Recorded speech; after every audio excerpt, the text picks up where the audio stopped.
क्यों किरण बहन के बाहर जाते ही शिवानी प्यारी को घर भेज देती थी। आखिर शिवानी के दिमाग में चल क्या रहा था। क्यों शिवानी के बारे में अड़ोस पड़ोस के लोग उल्टी सीधी बातें करते थे। क्यों वो बड़ी बहन की रिस्पेक्ट नहीं करती थी। 2 बजी रात के दरवाजा खटखटाने वाला वो शख्स कौन था।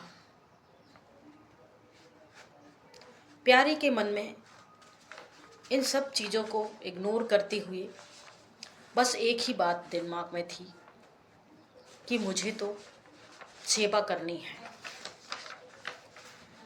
वो इन सब बातों पे कभी भी क्वेश्चन नहीं उठाती। हेलो दोस्तों, मेरा नाम है तुलसी और ये हमारी सच्ची कहानी का छठा भाग है, पार्ट 6।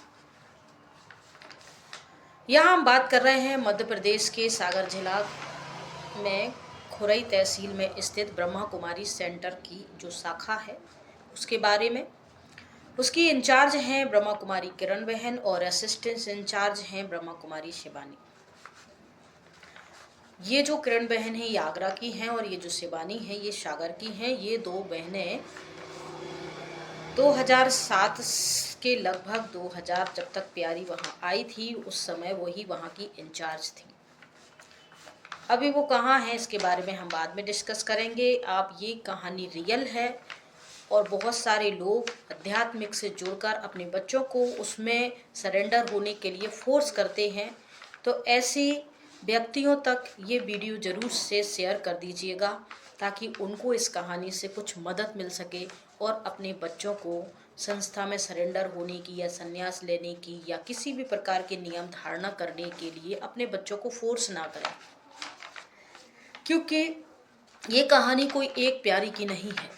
प्यारी जैसी हजारों लड़कियां जो ब्रह्मा कुमारी में गई वो इस डर से वहाँ की हकीकत बयां नहीं कर पाई। सबसे बड़ा रोग क्या कहेंगे लोगों के डर से, समाज के, रिश्तेदारों के और सबसे बड़ी अपने घर के लोग तंज कसते हैं। सपोर्ट करने की बजाय, गलत के खिलाफ आवाज़ उठाने की बजाय, हिम्मत देने की बजाय वो उनको तंज कसते हैं। क्या हुआ तुम्हारे विश्वास का। इस समस्याओं, इन डर और इन तानों की वजह से ही बहुत सारी प्यारी जो हैं चुप रह जाती हैं। हम ये कहानी उनकी जुबानी सुनकर आप लोगों तक पहुंचा रहे हैं, तो आप लोग भी इस वीडियो को शेयर कीजिए ताकि दूसरे लोगों तक पहुंच जाए और वो भी थोड़े सतर्क हो जाएं। और जो लड़कियां इसमें फंसकर या तो वहीं मजबूरी से रह रही हैं या फिर वो वापस आ गई हैं या वो अपनी बात नहीं कह पा रही हैं, तो थोड़ा उनको हिम्मत मिलेगी, वो कहेंगी।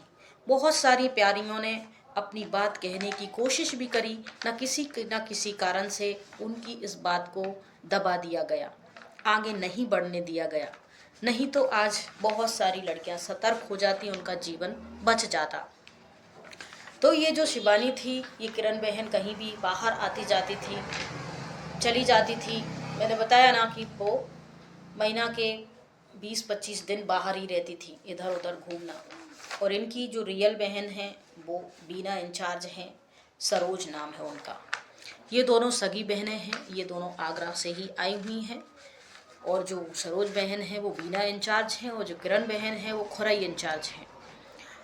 तो ये दोनों मिलके इधर उधर घूमती हैं, कभी किसी के सेंटर पे चली जाती हैं 8-10 दिन के लिए, कभी आगरा अपने घर चली जाती हैं, कभी जम्मू कश्मीर, कभी मलानी, कभी कहीं। ऐसे माना संस्था में बहनें संगठित रूप से समाज में आध्यात्मिकता का प्रचार प्रसार करने के लिए, संस्था का प्रचार प्रसार करने के लिए नज़दीकी सेंटरों पे कोई भी प्रोग्राम रखती हैं, मंच प्रोग्राम रखती हैं, उसमें वीआईपी लोगों को बुलाती हैं, तो उनका अच्छा इम्प्रेशन पड़े उसके लिए आजू बाजू के सेंटर की बड़ी सीनियर बहनों को बुला लेती हैं। तो ये इधर उधर के प्रोग्राम अटेंड करने जाती रहती थी और उनके जाते ही शिवानी सेंटर की इंचार्ज हो जाती थी, उनके अंडर में रहता था सब कुछ।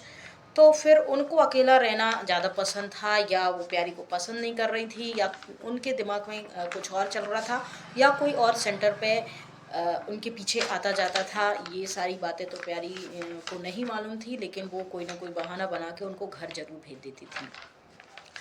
फिर बहन आती थी तो वो फिर वापस जाती थी और फिर नौकरी छोड़ने के बाद सेंटर में ही रही। और फिर वो समय भी आया जब वो प्यारी बहुत बड़े प्रोग्राम में गई और बहुत ही सारी बहनों को एक साथ देखा, परमात्मा और ये सब सादगी।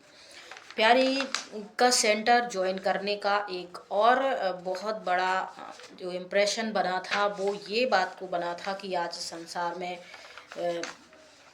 कितनी दुख तकलीफ़ें हैं और लड़कियों के जो केस बनते रहते हैं उसको लेके। तो प्यारी थोड़ा सा इसमें मैच्योर थी, वो एक गांव की फील्ड से आती थी, ज़्यादा लोग पढ़े लिखे नहीं थे, तो ससुराल में लेडीज़ों को पे जो काम करने पड़ते थे। उनकी पड़ोस में एक ऐसी लेडीज़ थी, उनके साथ में ही वो छोटी उम्र में उनकी शादी हो गई थी।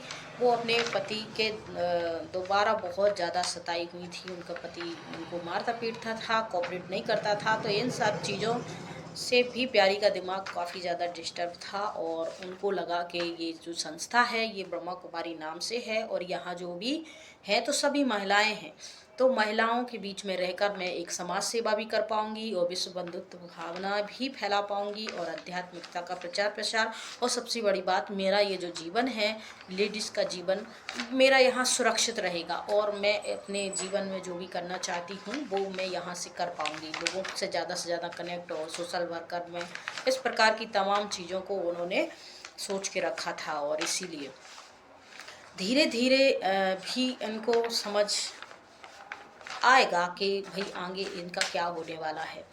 तो वो टाइम भी आ गया था जब प्यारी बिल्कुल 100% श्योर हो गई थी कि अब मुझे भी सरेंडर होना है। बात है 2010 की। 2010 में ये जो शेबानी है इनका समर्पण हुआ था भोपाल सेंटर में। ये जो अलग अलग हमारे इंडिया के राज्य हैं इनके अंदर हर राज्य में एक बड़ा सेंटर होता है जिसको उसी राज्य का हेड क्वार्टर कहते हैं, और पूरे ऑल इंडिया के और जो भी इंडिया से बाहर जो भी इनकी शाखाएं हैं उनका पूरा हेड क्वार्टर है माउंट आबू राजस्थान में।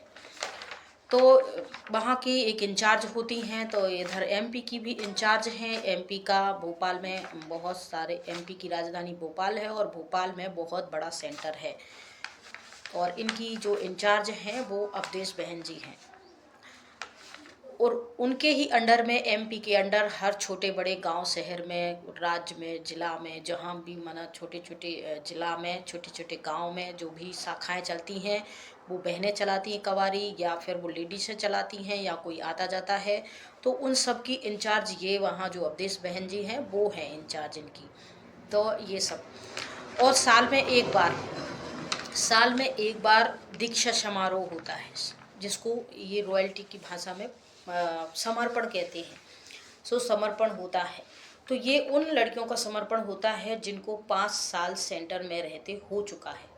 तो शिवानी को 6-7 साल सेंटर में रहते हो गया था, इसलिए शिवानी का समर्पण है। तो ये वहाँ से नहीं कहते हैं कि भाई, ये वहाँ से इन्फॉर्मेशन भेजते हैं लेटर के द्वारा। उस टाइम लेटर पे भेजता था, आज तक तो व्हाट्सअप, मोबाइल और ये सब चीज़ों में आता है, पहले लेटर आते थे। तो लेटर में आया था कि समर्पण प्रोग्राम है मई जून में और आपके यहाँ कोई कन्या हो तो उसका समर्पण करा दीजिए। तो किरण बहन ने शिवानी बहन के लिए कहा। आपको बता दें कि ये जो समर्पण की प्रक्रिया है ये देखने में तो बहुत ही अच्छी, आकर्षित लगती है, लेकिन ये कोई आसान नहीं है। इसमें जो भी लड़कियों के पेरेंट्स होते हैं उनको ये कहकर बहुत मोटी रकम देने के लिए मजबूर किया जाता है कि देखो, तुम अपनी लड़की की शादी करते तो शादी में, तुम अगर अपनी लड़की की शादी करते तो शादी में तुम कितना दान दहेज देते हैं, कैश देते, सोना चांदी देते और रिश्तेदारों को। ये तो तुम भगवान को दे रहे हो। अगर ये सारा पैसा तुम कैश के रूप में यहाँ दोगे तो तुम्हारी लड़की तो देवी बन ही रही है और तुम्हारे कई जन्म जन्मांतर तुम धन धान्य हो जाओगे।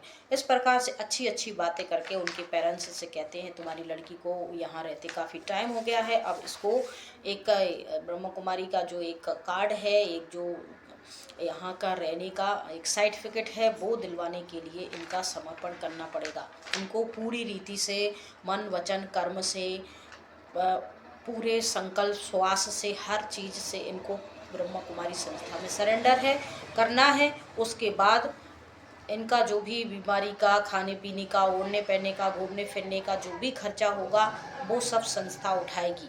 ऐसे कह के ये सारी मीटिंग होती है, डिस्कशन होते हैं और फिर यहाँ ये सरेंडर के लिए पेरेंट्स को बुलाया जाता है।